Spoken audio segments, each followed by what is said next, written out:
stroke was the catalyst of me doing all the work that I do now. And when I was 31, quite a long time ago now, I went to an osteopath for a manipulation of some sort of treatment for my neck because I had a bit of neck pain, and a friend suggested, why don't you come along and have a treatment? And I'd never been to one before. So I went along and I had the treatment done. And I knew that when I was lying on the couch, it was very, very painful. And I just thought, oh, maybe no pain, no gain. And I did say to the practitioner, wow, this is really quite painful. But she assured me that, don't worry, it's just something I have to do to loosen up whatever's going on in your neck. So I just sort of gritted my teeth and thought, okay, I'll trust her and let her do her thing. And then, unfortunately for me, the following morning, I ran a bath because I was in a lot of pain after the treatment as well. And I suffered a stroke in the bath. Oh, Vertebral artery dissection, that's what the doctors called it. So I was very lucky. But I think because I was young and healthy, at the time and everything, they said I was very lucky. So, and I tried to get on with my life as best as I could. But I was struggling and I wasn't telling anyone. I was hiding behind the physical pain that I was in. And it wasn't just physical, it was the mental and emotional as well. And I got to the stage really that I just thought, "Oh, I can't, what's going on? I can't live like this anymore." And I suppose, as we'd call it, like at the beginning of the call, a bit of like an awakening to get to do the work I do now. I was lying in bed one morning having my usual, my little routine was my partner would bring me a cup of coffee. I'd take all my different pills and I'd wait for them to sort of kick in, and then I could get up and get on with my day. And that day I said, no, enough's enough. I can't do this anymore. I don't deserve to live like this. And then almost in my mind's eye, I sort of saw this word, heard this word, power. And I didn't know what it meant. I was like, power. I did not feel powerful. I felt the opposite, actually. I felt quite broken and weak. And I thought, I wonder what power means. I don't understand. So I sat with it for a while. And I thought, that's it. That's what you've got to do, Nikki. You need to take your power back. You need to become the CEO of your own health, divorce the doctors, go on a health and wellness journey, and find a way to live with this pain or even eliminate it, because you deserve a quality of life. And in that moment, that's when I made that decision to go my own health and wellness journey and made the decision to wean off all the medication that I was on. one thing that I just want to throw out, it kind of has a little bit to do with this, but when you said that, you had your stroke, but thank goodness you're healthy. And that almost seems like, is what's the right word? Like an oxymoron. Your health, but you have a stroke because you've got one bad thing, but one good thing. But thank goodness that you were healthy, but that tragedy happened, but it forced you to reassess, uh, and to become healthier, probably mentally and physically, right? Yes, yes, yes. You sort of look at, they always say, like when you have a trauma or a life-changing something happens, you really do look at life in a completely different way. And I never expected to go in for a treatment and for, you know, well, it's really hard to sort of say here, but it was down to the osteopath treatment that she punctured the artery in my vertebral Ah. artery because of that manipulation. Um, but nobody ever thinks that life's going to just change in an instant, do they? So yeah, so that was, I call it my rude awakening. Yeah, rude Now, awakening. is this part of that rediscovery? I mean, rediscovering yourself and your body and your mind, or how does one realize that they have rediscovered or need to rediscover themselves?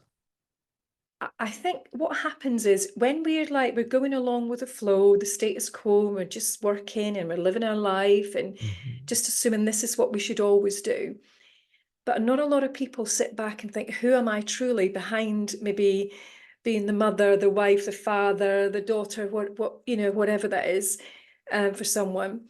And it does get you to sort of sit up and think, who am I behind all that? And that's where the rediscover part comes into it, because it's who am I beyond all that? And I think when I Mhm. got into meditation, I could see that I was much more than this physical body. I could see that this physical form was like the vehicle and not the driver. There was a lot more to me than just like this physical body that I was in. So when you start to rediscover yourself, Um, it's every part of you. You know, you just rediscover it's your strengths, your weaknesses, everything. It all comes together in like a lovely tapestry. Aside from like the rediscovery, you just mentioned meditation. Is this all part of a particular technique? Become better, become one with oneself. The whole rediscovery part of oneself. Does this help as far as going into meditation? And what is meditation? Because you hear people talk about, oh, I'm going to meditate today, or and somebody says, yeah, I put on headphones and listen to some acid rock, or others will say I sat in a dark corner. But I'm thinking meditation is probably different for everybody. But can you explain to us and me what meditation is? Meditation is just simply coming back to who you already are. That's literally it. You're just coming back to who you are. You're befriending yourself. You're befriending your body, your mind. And it's only because we get caught up in all the circumstances and all the experiences in life that we forget who we are. So it's just coming back to who we are. And I hear it all the time when people say to me, but I can't stop my thoughts when I meditate. I can't sit still. And I'm like, you don't need to stop your thoughts, because your thoughts, you're in this physical body, you've got a nervous system, you're going to have thoughts, you're going to have emotions. But the key to it is observing the thoughts, observing the emotions as they come through the body and acknowledging them, and just seeing that they're temporary and allow them to come on, pass on through. And if you have a really busy meditation, it's actually, I always say this to clients, it's actually really good. They're like, what do you mean it's really good? That means the nervous system is releasing a hell of a lot of stress. I Mm. sort of like, I have this analogy of like a bathtub. You're sitting in a bathtub and you're turning the water on, and what's coming in there is all the years of stress, anxiety, everything that's happening in your life, and you're like filling that up. You're filling the bathtub up. And when you start meditating, it's like undoing the plug. You're letting all that water just drain out. All the years and years of pent up stress and anxiety just starts to flow away when you start to meditate. So yeah, that to me, meditation is all about coming back to who you are. Your three-pronged approach. Oh, yeah, so it's about the mind and the body, mind, body, and sort of spirit, mind, body, soul approach. And the mind's all about the sort of coaching aspect of like, how can I help? Like what's going on? There's like, say someone has deep-seated like beliefs around, unhealthy beliefs around themselves. And then you've got the therapy part, which is like maybe some trauma that needs to be released, because the body keeps a score. So a lot of people with health conditions, if they're got trapped trauma in the body, it will start to accumulate in disease. And then you have the spiritual aspect of who am I? And that's who we are at our core, which has always been there since the day we were born. It's just that we forget that because we get wrapped up and covered up in all the thoughts. We're buried under all these thoughts of soil and thinking. Yeah, your three-pronged approach definitely sounds like a sound approach. And as you're saying, we get caught up in our everyday thing. We lose track of who we are. And I know people have a difficult time of reeling that back in to rediscover themselves. Mhm. Uh, is there one thing that you would say to people out there right now, aside from like a meditation, that they can do to jumpstart their rediscovery and about who they are, to get regrounded, if you want to call it that? Yeah, I think, it's the really simple things like just Mhm. sitting there, grounding yourself, feet on the floor, being where your body is, because a lot of people don't know how to be where their body, because they're so caught up in their thinking all the time. You actually forget to be it's somatic practice, coming back into your body. So it's literally, feet on the floor, feel yourself grounded, connect with the earth, hand on the heart, some deep breaths, and just maybe just sort of asking yourself, what am I feeling right now? And then just, why am I feeling this way? And if the thing is, if you're quiet enough to listen, you'll get the answers.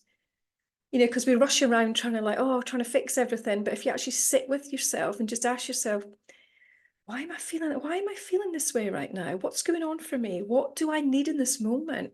What do I need more of right now? It could be that you need to take a break. You need to go and eat something. You might need to drink something. You might need to move away from toxic people in your environment. You may need to go and step into nature because you're in the office all day. So if you just tune in and sit and listen to, what do I need right now? What do I need in this moment? That in itself can be quite profound. It sounds like to me it's something where, like you're saying, ask yourself the question, but it also sounds like that we need to give ourselves the permission if we have the answer, because I think that a lot of times we are so negative on ourselves that we don't give ourselves permission to do something. Is that am I leaning in towards the right way of thinking about this? Absolutely. It's give yourself a permission slip. Give yourself those permission slips every single day that it's okay. It's okay to take time for you. It's okay to nurture who you are, nurture your well-being. And it all comes back down to self-love and compassion for yourself, because you cannot pour from an empty cup. It's impossible. If your car's running on your gas, no gas in the car, no petrol, diesel, you're not going to get very far, are you? And it's the same with our bodies. If we don't fill ourselves up with the right nutrients, the right environment, the everything that we need to sort of holistically help ourselves, then we're pouring on empty and it's not going to work. And that is not going to help anyone around us. But when we sort of nurture who we are and our own well-being, and we're filling our own cups up, that radiates out onto everyone around you. It helps in your relationships, in your family, in your work colleagues, because you're happier, you're healthier, and you're in a more sort of aligned state rather than being on this constant hyper alert and running on empty all the time. I don't know if that Mm. made sense. It does, and in fact, what you're saying as far as that, it can affect others around you. I think that if you're feeling good or if you're feeling bad, that radiates out of you. So, and we we we react also. So I personally think that if you're feeling negative and other people feel that and see that in you, you see that something is wrong with them, but it's not them, and then you react to what you think they're thinking, like a vicious circle. It's like a mirror effect, isn't it? If you Yes. sometimes, I always say this, if people have been quite saying something nasty to you, or really quite cut you up and like being, oh, that's not usually like them, people that are hurt will hurt others. So it means that they have their own healing to do. And it's really, sometimes it's hard for people to see that I can't be forgiven in those circumstances. But it's having to have the compassion to see that we genuinely don't know what's going on in other people's lives. So if the shop assistant was quite rude, or someone cuts you up in traffic, or your partner snaps at you, or one of your children, oh right, okay, it's not you. It's there's something going on within them that they're projecting that and mirroring that out onto you. It's yeah, it's like a mirror effect. Yeah. The other thing I just want to say is when you're talking about we're talking about being grounded, and you said you have your feet on the ground. I had my feet literally. I had it up a little bit on my tippy toes, but when you go to put your feet down, I don't know if this is where you're going with this, but I put my feet down, and it does feel different when your feet are planted firmly on the ground, flat. Am I crazy? Absolutely. Yeah, feet on the ground, or even I'll say to people, just feel your bum, feel your butt, feel your bum on the chair, feel your back on the chair. Just become aware of your fingertips. Mm. Become aware of your thighs right now. Just become aware of your ears, come aware of your hair. Just simple little things like that. Oh, right, okay, you're back in the present moment, you're here. You're not caught up in a story in your head thinking about, I've got dinner to make later, I've got shopping to do, I've got this to do. You're being here, you're being present. And the only moment we have is now, and this is it. So the more you just sort of tune in to even a sound around you, even like I can hear the monitor on the computer going, little things like that. It brings you back, ground yourself, feet on the floor, hands on your lap. Really, really simple things to do. The other thing that I want to make a comment is it does help having, I think, a coach, a well-being coach, and to help you reset your mind. So I know that you have a really great website, nikkihillhouse.com, which people can go to. And I want to make sure it's Nikki Hillhouse, all one word. Uh, do you have a book, or what do you have? You've got this great, wonderful retreat. And I think there's one coming Oh up in yes, October. I have an yes, oh yes, I have a retreat in October, wellness retreat, and this year it's all about grief. And when I say Mm. grief, people sometimes get misunderstood, thinking, "Well, I don't really have any sort of, I don't really know anyone that's passed away." I said, "No, grief is all about. It could be loss of your health, it could be your finances, your job, a relationship, it could be a pet." Loss of who you are. You don't know who you are, coming back into that rediscovery of who you are. Yeah, that. And actually, on my website, for anyone that's struggling right now with body confidence issues, there's a free workbook you can download if you just pop on my website. And there's a meditation Oh, there as well. A meditation that's it's called Harmony. It helps you to come back into harmony with your mind, heart, body, and soul. So you can pick that up for free if you go onto my website. wow. It sounds like to me with this mindset and well-being, it encompasses everything in your life, your everyday life. It doesn't have to be, like I said, a certain tragedy or anything like that. It does sound like it will help in your everyday life. Yes, I mean, people sometimes think, well, what's mindset? What's Hmm. therapy? What's this? And what is mindset at the end of the day? It's just changing. We've all got thoughts, we're thinking constantly. But when you have a certain mindset, it's like just a little skill that you need just to shift that little thought in another direction. We were saying earlier, you said earlier, Chuck, about that someone could have negative thoughts, then being negative. If you're having like a really bad day and you're feeling quite negative and it's like, oh, we all have days like that, and our life is a bit tough. And if we could just flip that, just sort of like flip it around into a positive, the mindset shift that I always like to share with everyone is, what goggles am I putting on today? Am Mm. I putting on the am I putting on the victim ones or the survivor ones? Because victim is when you're dwelling in it and my life's so hard and life's so unfair. But the survivor glasses are right. Here I am, another day on this planet. What am I going to do today? And then you can see your timeline of everything that you've achieved in your life today and be grateful that I get another day on this planet. So I'm going to put my survivor, or however you want to word it, Yeah. goggles on. So that's a massive mind. You don't have to do anything magical, to have that mindset shift. But yeah, and your well-being all comes back to, yes, it can be to do with what you eat and healthy foods, but it literally is coming back to you again, rediscovering who you are and what are you feeding yourself? Are you feeding yourself toxic thoughts? Are you feeding yourself like positive thoughts? Are you surrounding yourself with happy people, a nice environment? So, and that's all that comes back to like well-being is literally what am I feeding my body? What, as in not just food, what do I need to nurture? It comes back to nurturing ourselves, nurturing our well-being, and every single one of us deserves that, you Yes. know. Now, do you think the following scenario could be helped by um, a well-being coach and everything that we're talking about? And my question about that is, we have a lot of people who are retiring, um, or like I said, maybe they've lost a job. What I'm getting at is a lot of us, our sense of purpose is our job or what we do. And if we're retiring or if we lose our job, I think a lot of people feel like, what's my purpose now? I've lost my job or I've retired, and they lose that sense of purpose. Can everything that we're talking about help folks out with that? Is that part of Absolutely. rediscovery? Can you rediscover yourself? And Absolutely. And the first thing I always say to people is, what is it that you can do today? One thing that will bring you joy. And it stops them in their tracks going, what do you mean? I went, not for anyone else, but for you. One thing that will bring you joy today that's for you.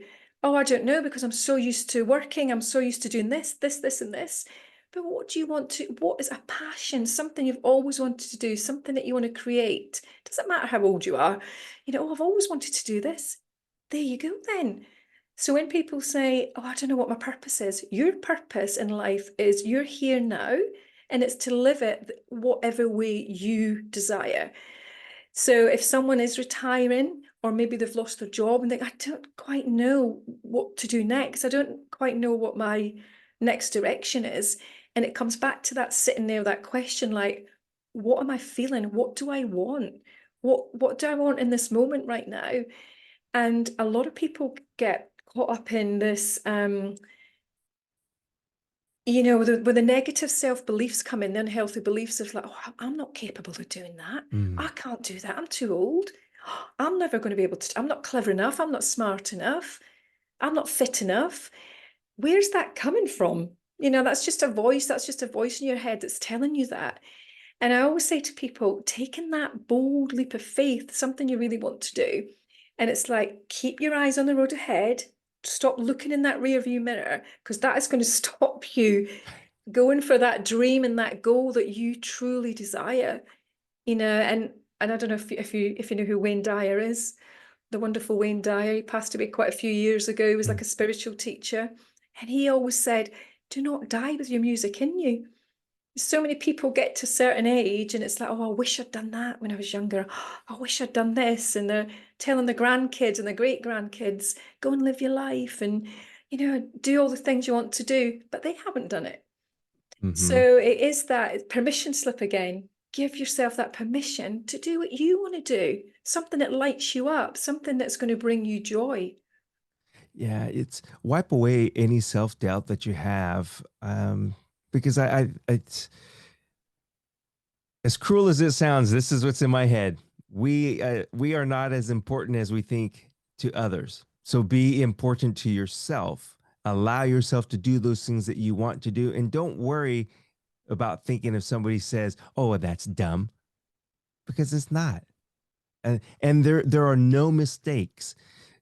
We it's all part of learning, and it's all part of this journey. And I think that if we look at this whole thing of life and feeling good and feeling better, there is no end. You're always on that journey, and things are always going to be better, or things are always there are always choices.